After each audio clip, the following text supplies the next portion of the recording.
Amen? Love that. Our mighty fortress is our God. That's basically the theme for our time together, and thank you, worship team, for leading us in that beautiful worship. Hey, how are you doing? Good? No, the summer has been pretty good for you, besides the rain. I mean, we're not complaining, but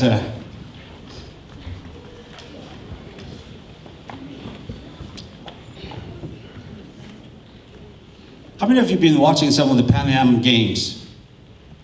Have you? Some of you, there's somebody by the back. Some of you say, what is that? And yesterday, with some of those, a couple of those rare occasions on TV where they would broadcast or televised my favorite sport, which is rugby. And yesterday, actually, there were two games that was played, and I made sure that I watched those two games. The first game was when Canada played against the Pacific Island of Tonga.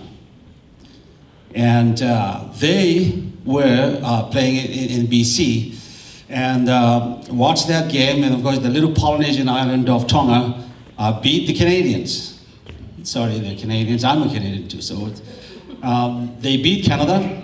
But then the game that I was really looking forward to was the game between New Zealand and South Africa.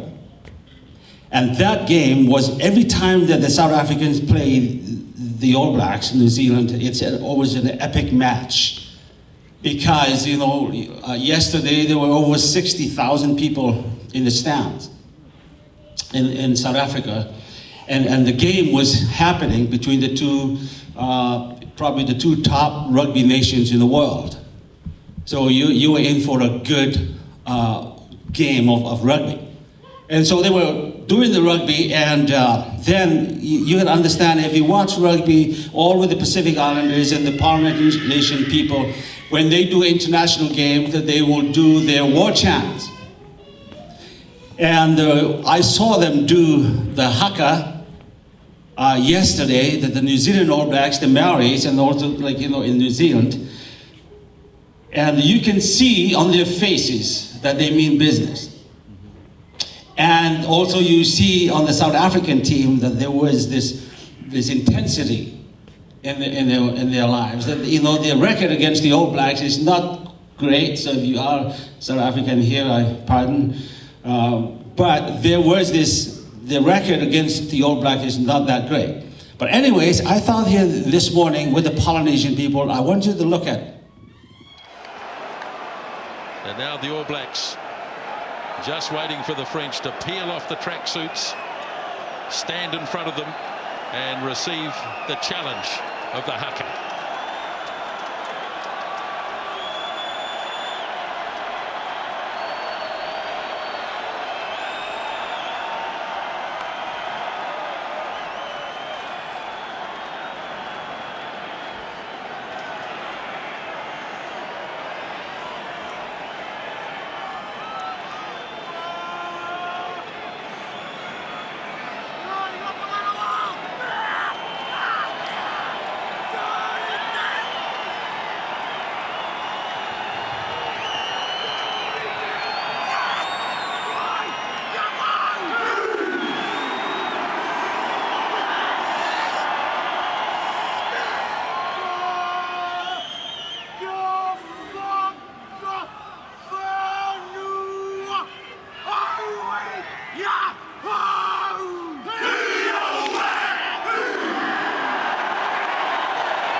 challenge has been received by the French. Stand by, the Rugby World Cup final.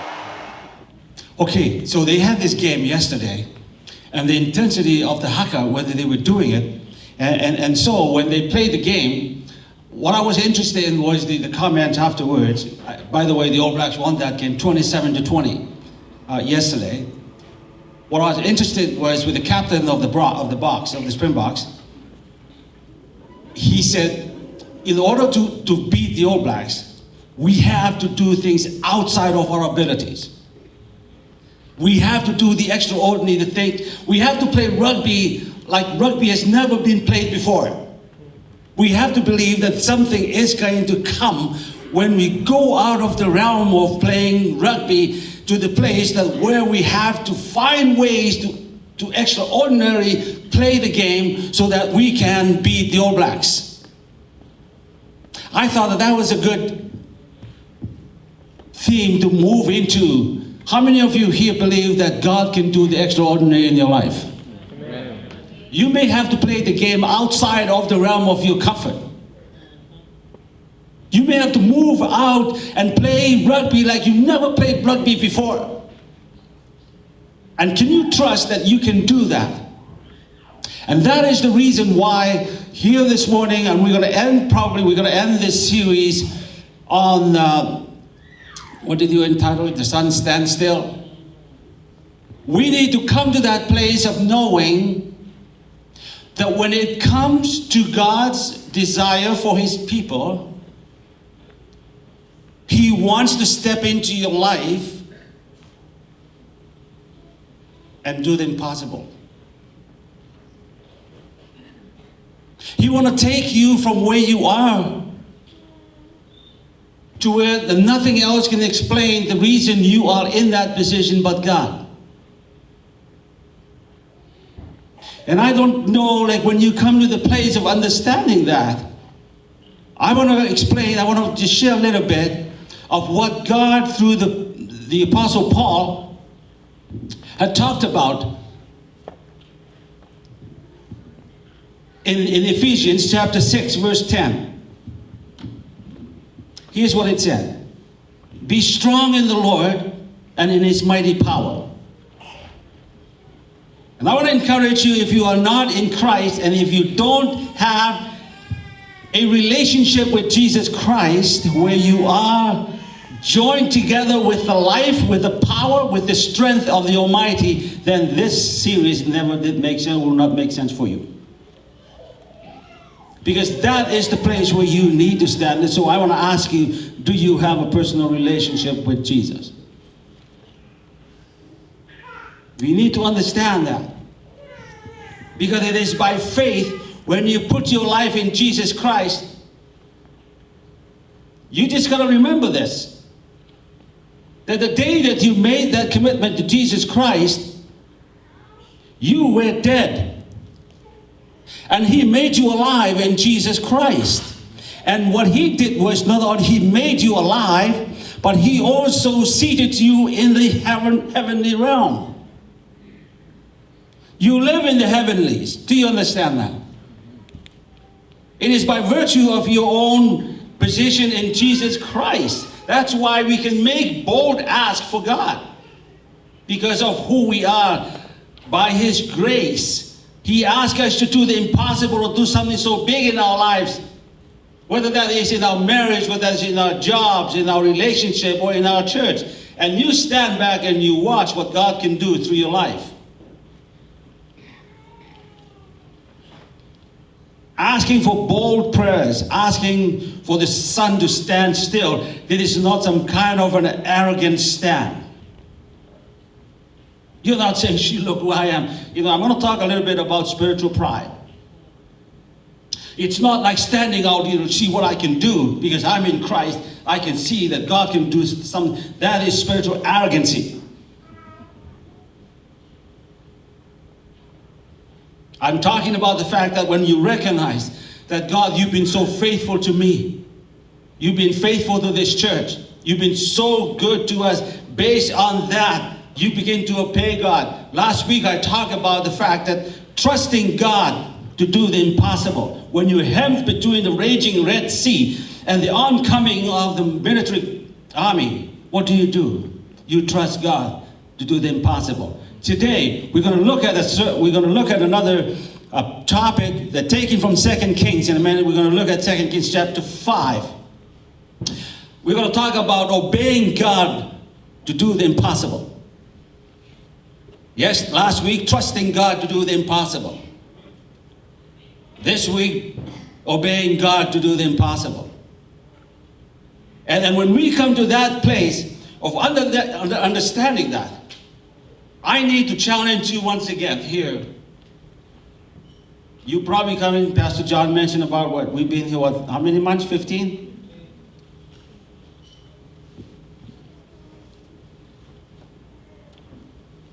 Just a personal question. You don't have to stand up, hands up. Let me ask you a question. What is the highest buzz factor in your life? What's the highest buzz factor in your life? What makes your heart beat faster? What is it that you find, man, this is where it's at? I'm in the zone. What is it? What is it that makes you feel that way? You know, I've been praying for this church, and I know many of you are too. I long to see a deepening of our prayer life and our fervency for God, to develop a prayer life in such a way that it goes deep. I love to see us move forward and accomplish some things, some great things, in fact, for God. I pray that I love to see us as a community of revived, spiritually renewed people of God. I love to see solid Christian marriages. I pray for that. For husbands to take their place in the home and love their wives. And for wives to respect and to show honor to their husbands. I love to see us continue to invest in the lives of people far from God. That's part of me realizing that I'm in the zone. Because these are some of the bold asks that we've been asking God. I love to see us reach our financial budget monthly. But all of these things, folks, gave me the buzz. But there is one greater buzz in my life.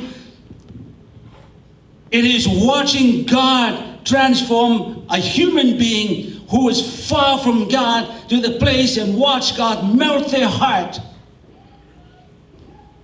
And they begin to move into a place where they become part of the family of God. I love that's the biggest buzz in my heart. To see God move us.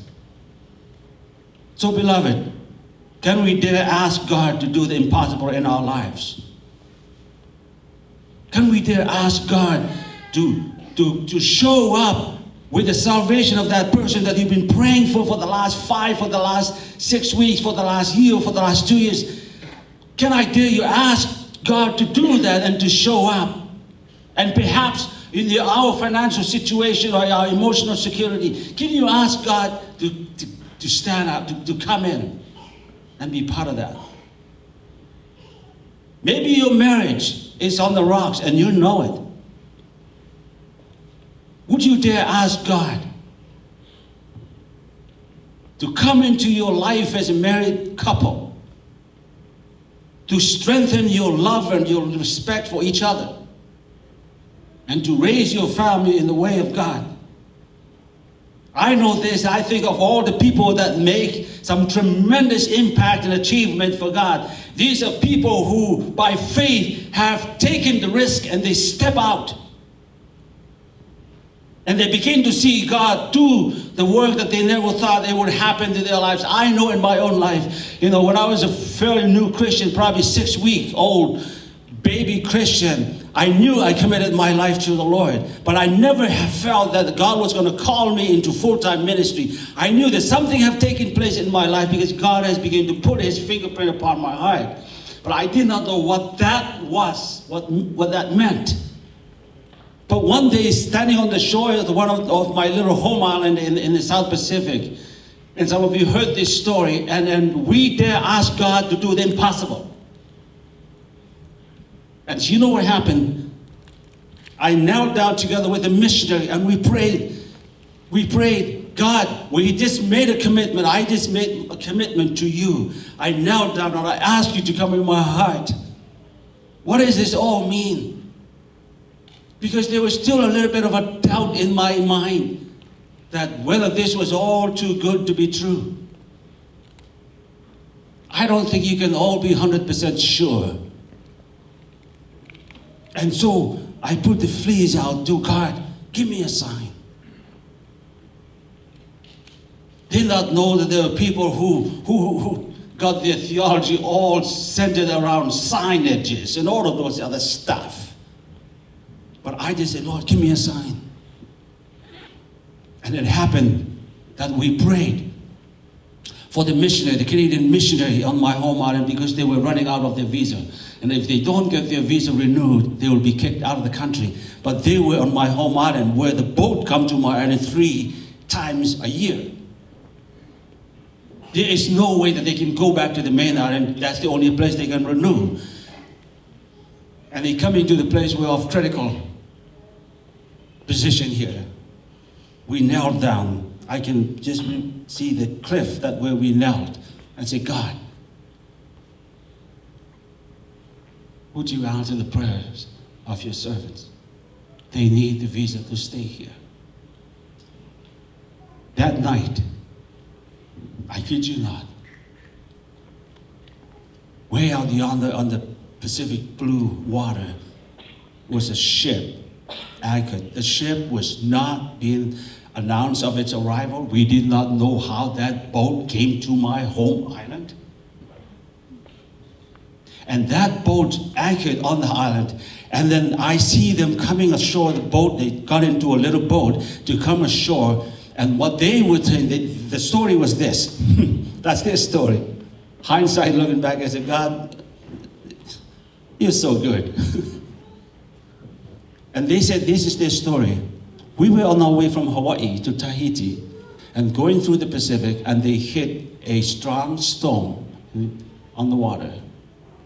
And they were blown off course, and they end up on an island. They did not know what that island is, and they did not know whether they were in the Pacific, in the Cook Island zone, or in other Pacific islands. So the ship was blown to where we were. And they said, but our battery need recharging. Do you think that's a coincidence? Till this day, that was a confirmation in my life that I dare believe the power of an impossible prayer to step out and say, God, I made a commitment to you. Can you show me a sign?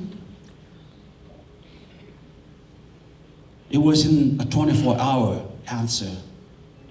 It was just probably 3 or 4 hours later, the boat was anchored. There's your answer. Now, my situation may not be the same as your situation. But all of this time, folks, I've seen God do the impossible. Moving to Canada, having trouble with visas at LA International Airport. And so nobody who can help me there. God called out a young couple and said, come, there was a guy who needs help. That they came over and helped me. This was back in 1976. And I can tell you, I can be here and stand with you and then say to you, you know what? I stand before you and say that God has been so faithful to me. And based on that position, I can say to you, dare ask God to do the impossible in your life. We're not just talking about coming to this, because oftentimes we think trusting and obeying is this when we go give our life to God, to Jesus Christ at the cross. That is the beginning. But it is the outworking of your faith, of your trust, when it comes to the place when you begin to say that this is beyond me. Can you step out then? And say, God, can you do this? Do you know what will transform this Church Mosaic, to the next level of what God wants to do, is when every life here who is a follower of Jesus Christ stand in the heavenlies and begin to claim and begin to say, Lord, this is where we are. We do not know what that future look like. We do not know what is going to happen to my marriage. I don't know what's going to happen to my job. I don't know what's going to happen to my financial situation. But you do. So I dare step out and I'm going to take the risk. Amen. Would you do that? We have a story here of 2 Kings. And I'm just going to quickly read that story to you. The title of our message is Obeying God to Do the Impossible. It's a story of a man of prestige. It's a story of a man who has position. It's a story of a man who is well respected in the nation. It's a story of a man who is used to people catering to his needs. But he had a problem. Are we going to look at that? Let me just look at 2 Kings. Beginning with verse 1. Naaman was commander of the army of the king of Aram with Syria. He was a very important man in the eyes of his master. Very important man in the eyes of his master. How many of you have heard your bosses say, you're a good guy, you're a great guy? Eh? You ever heard that from your boss? But here's what this guy is saying. He was an important man in the eyes of his master. He was highly respected. That's because the Lord had helped him win the battle over Aram's enemies. He was a brave soldier. He was a brave soldier. The other rendering said he was a man of valor. An important man. So there are two things about him. He has position. He had prestige. Maybe you can do this 3 P's of Naaman. He has position, he has prestige, he had a problem. And it's often is the case when you look at what God had brought and wove that story in with Naaman. For our learning, to see that we can just step out and obey God. You know, I look at the rock stars of these days. People who are on the platform. This guy's a rock star in his day. Commander-in-chief, second only to the king. Highly the reputation and regarded by the king. But he had a problem. The problem is the problem of leprosy. And if you study, if you understand, if you know a little bit about this disease, this is a debilitating disease. It's a flesh-eating disease. And at that time, that there's absolutely no cure for it. In fact, if you have leprosy, you will find people just moving away from you. You really have no place in the community. Can you imagine? But he is a man who had this debilitating, horrible disease. That there is no cure for it, but that's the problem. That's the point of this story. That there is no cure for this disease.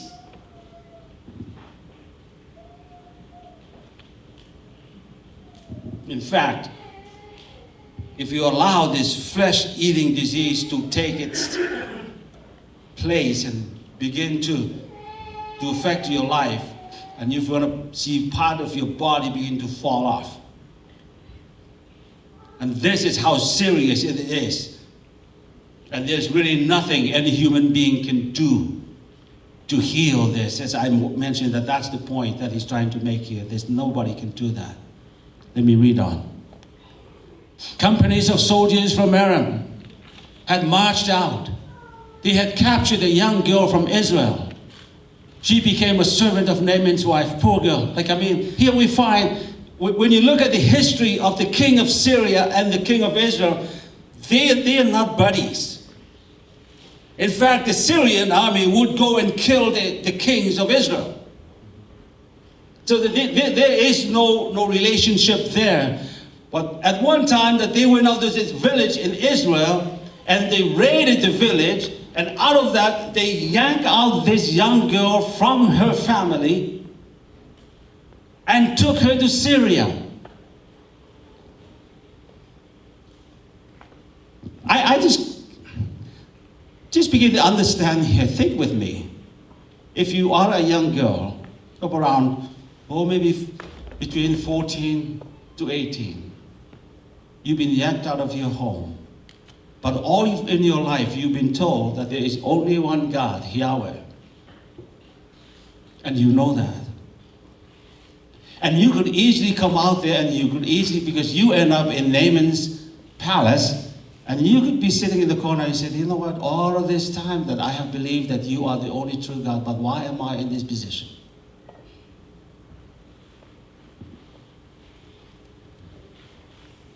Of all the places that you could have taken me, God, because I learned about you from my father, from my mother. I learned about you. But here I am. I didn't pick this place. Why am I in this position? But that's not what we see in this story. Because it's a beautiful story of a servant girl who began to bear witness of her faith. She spoke up. Look at the next verse. She spoke to the woman. She said, I wish my master would go and see the prophet who is in Samaria. I mean, that would be the least thing that I would think about. I would be thinking about, why am I here?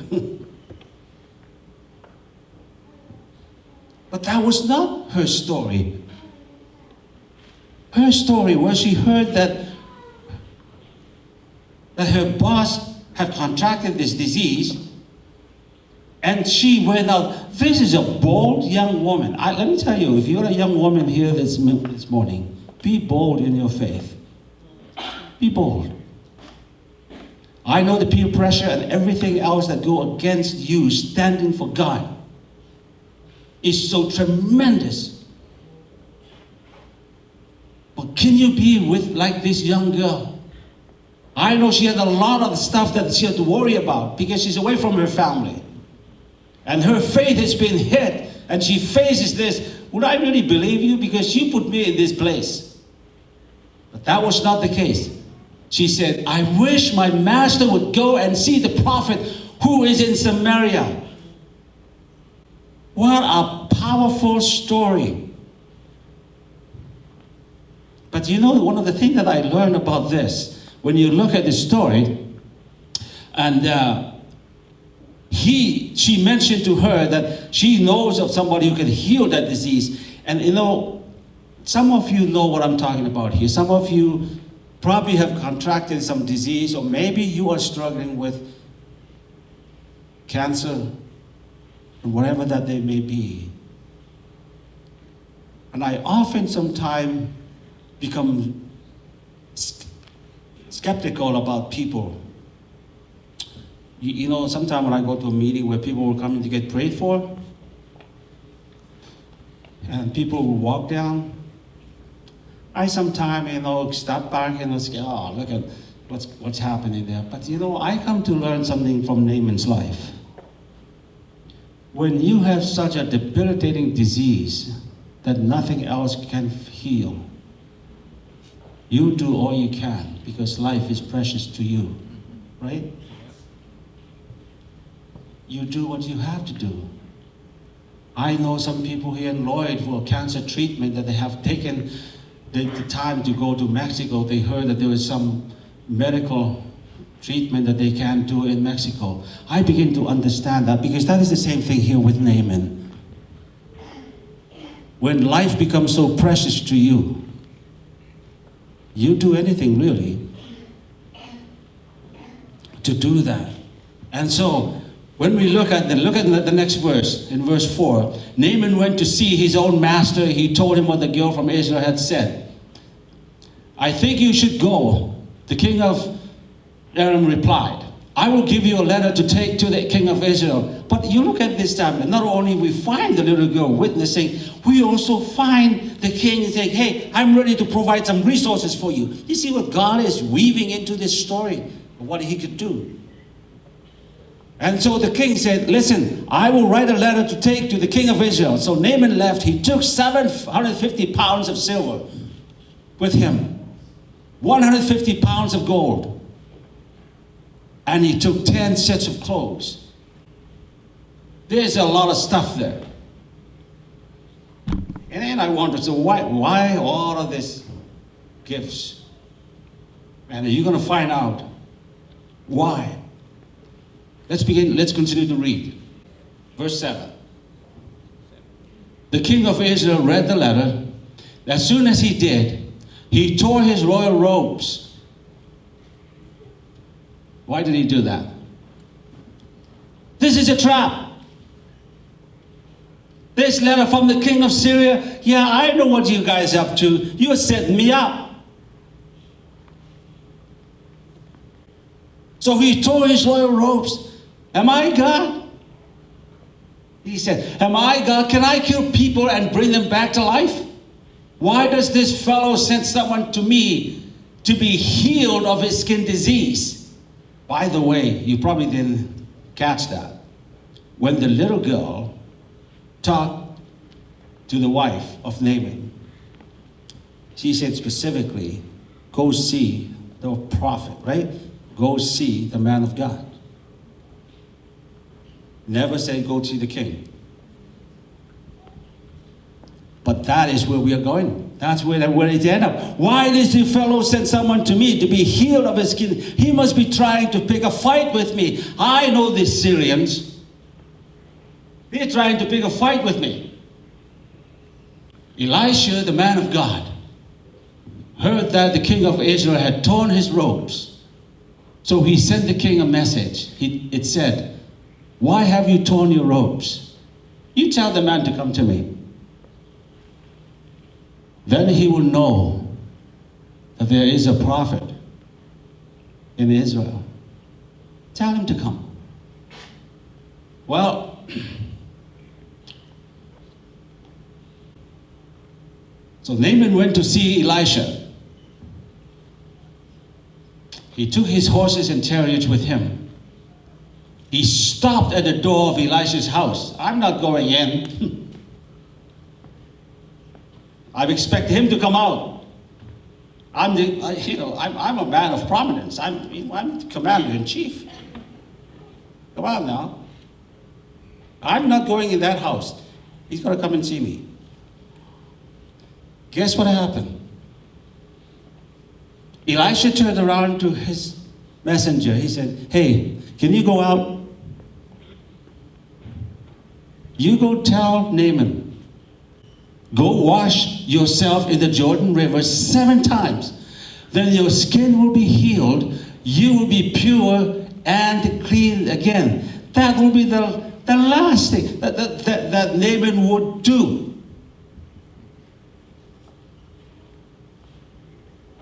I mean, it does not make sense. 7 times. Let's read on. But Naaman went away angry. He said, I was sure he would come out to me. I thought he would stand there and pray to the Lord his God. I'm expecting some kind of a spectacle here. I'm a prominence man. Raise your hand and pray to the Lord. Then I would be healed. Let me stop there for a minute. What we find here is a teaching not necessarily on leprosy. It's about the heart of a man who was so proud. This victorious commander, one that everyone respected, came with his horses and chariots and stood at the door of Elisha's house. Elisha didn't even come to the door to talk to him. Just send a messenger. Go and wash in the Jordan 7 times and your flesh will be restored. Naaman was furious and angry. How dare you? He felt he was insulted. When was the last time you felt you were insulted?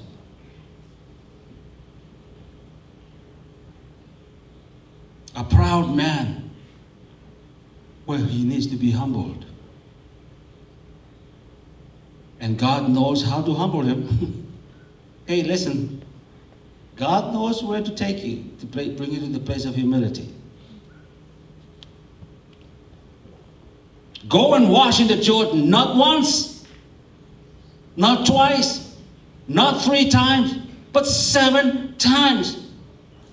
And then you will be restored. But Naaman was expecting some dramatic ceremony, some hand waving, some calling up to God to take place. After all, he's a great man, a commander, and he expects some great ceremony to take place. We all come with a lot of expectations. And some of you probably been attending church and you still have your expectation of what you want to see. People have expectations of things. And if it does not happen, oftentimes we pout.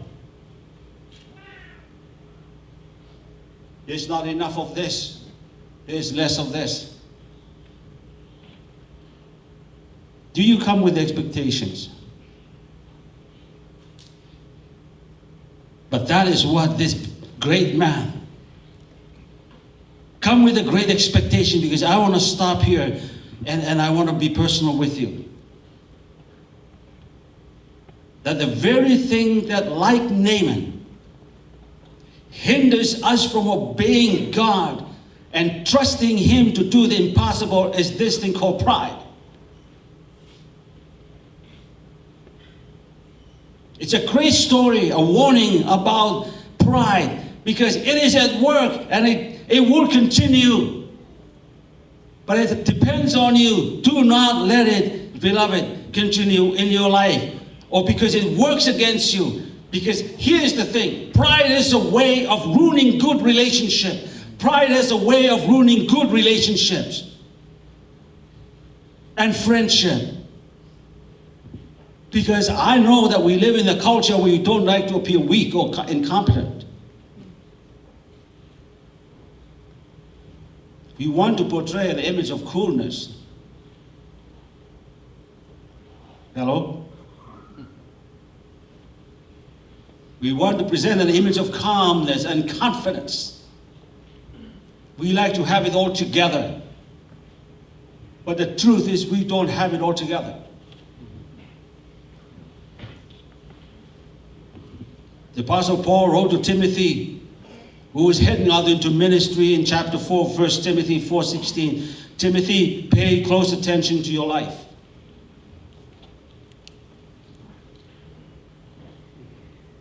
Pay close attention to your teaching and to your persevering in these things.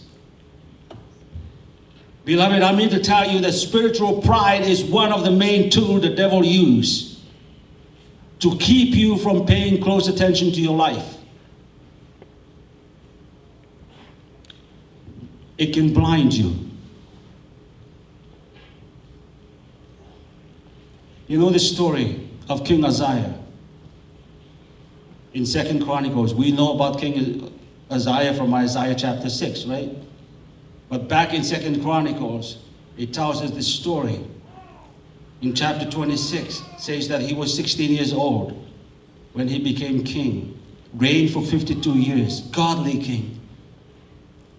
Did what was right in the eyes of the Lord, mentored by a great godly man called Zacharias, instructed him of the way of the Lord. Then God made him powerful.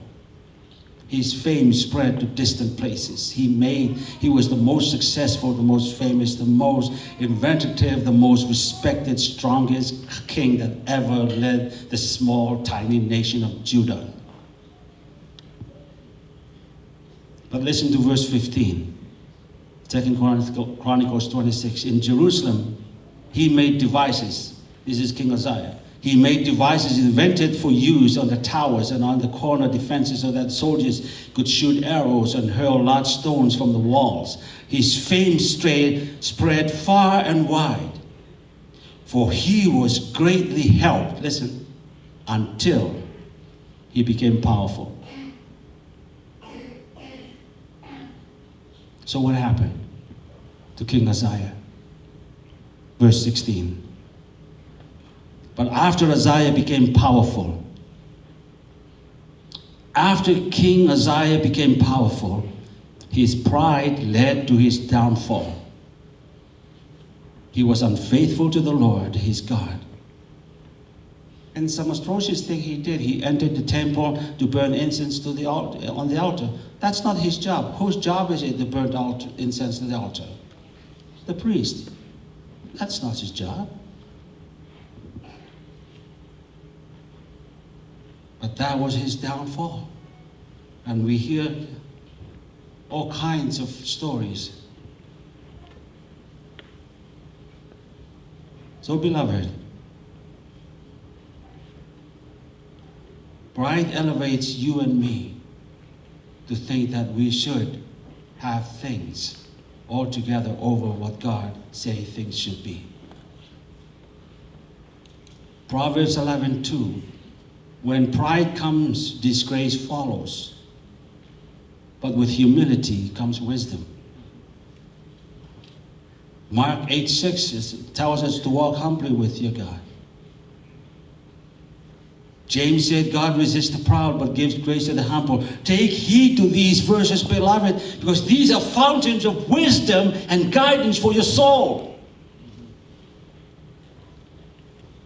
Don't take your eyes off God, please. Don't take your eyes off God. In your marriage, don't take your eyes off God. In raising your children, don't take your eyes off God. In leading your church, don't take your eyes from God. Because what would fill that place? Pride. And that is the reason why you find it so difficult to obey God. Because pride is in the way. Naaman thought this was a bad idea to go and wash in the Jordan River 7 times. Come on, you kidding me? We have some nice rivers back in Damascus. Clean river. Some of you probably, I've read stories about the Jordan River. That was not a nice clean water. It's a dirty, muddy water. I can go back there. But that is what the Lord required of him. You go into Jordan 7 times. But now he is in a rage. It's amazing how rage becomes an expression of pride in our lives. We're angry about somebody else.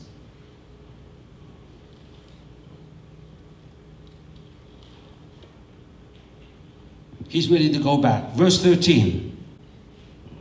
Naaman's servants went over to him. They said, you are like a father to us. Come on. What if the prophet Elisha had told you to do some great things? Wouldn't you have done it? But he only said, wash yourself, then you'll be pure and clean. You should be even more willing to do that. So Naaman went down to the Jordan River. He dipped himself in it 7 times. He did exactly